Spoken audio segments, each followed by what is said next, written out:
There's a beautiful medrash in this week's parsha. The medrash says that there was a peddler who would go around selling an elixir of life, a samachayim. And he came to a town called Tzipori, and he said, "Who wants to buy my samachayim, my elixir of life?" And Rav Yanai heard this announcement, and curious what this peddler was selling, he went over to this peddler and he said, "What is the samachayim that you're selling?" And the peddler opened up a Tehillim, and he read, "Mi ha'ish hachafetz chayim, oiv yomim liros tov, nitzor leshoncha meira usefasecha medaber mirma." He who wants life will abstain from speaking lashon hara. And Rav Yanai was amazed by this. Rav Yanai said, "All of my life I've been saying these psukim and Tehillim, and I never understood its simple meaning until this peddler came along and taught me the simple meaning." And the question on this medrash is, what didn't Rav Yanai understand? This seems to be the Pashup Pshat. Mi ha'ish hachafetz chayim. Who is the one who desires life? Nitzor l'shoncha meira. So what didn't Rav Yanai understand? We have to understand what speech is. We often think of speech as just communication. But the emes is that speech is much more than that.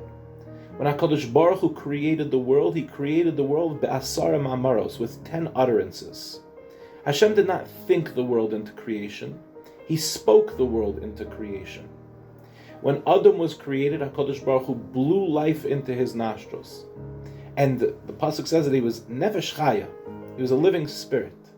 Targum Onkelos translates, what does it mean, a living spirit? It means he was a speaking spirit. Man is defined by his capacity to speak. The world was created through speech. So what is the nature of speech fundamentally? The Maharal explains that speech is not just a modality of communication. Speech is life itself. HaKadosh Baruch Hu created the world through speech, and therefore speech is life. Somebody who speaks appropriately is attached to life itself, and we know this.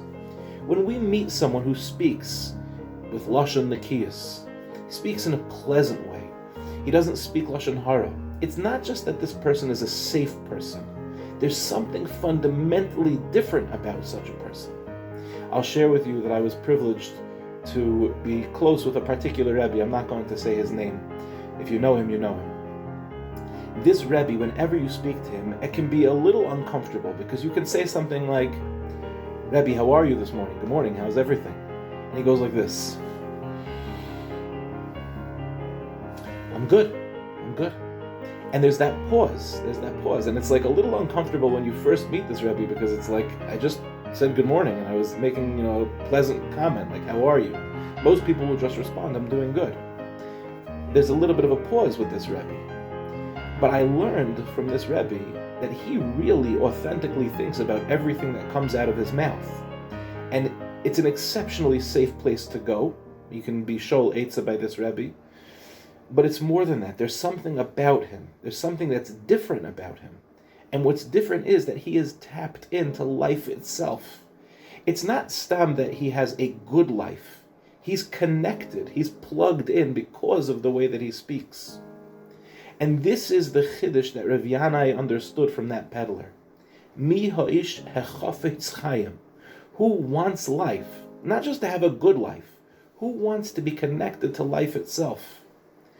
Our words matter. The things that we say matter to each other, to ourselves. It connects us to HaKadosh Baruch Hu. It connects us to the source of all life. So someone who is chas v'shalom falling in, like many of us are all the time, falling into speaking lashon hara, we must understand it's not stam that we're like creating an unsafe environment. It's hurting us because we're not as connected to life itself as we could be. HaKadosh Baruch Hu is chayei hachayim. So if we want to be connected to life itself, let's be makabel on ourselves. And this week, in the parsha of Tazria Mitzorah, let's be makabel on ourselves to speak in a pleasant way, in a way that brings people closer together, in a way that connects us to the source of all life.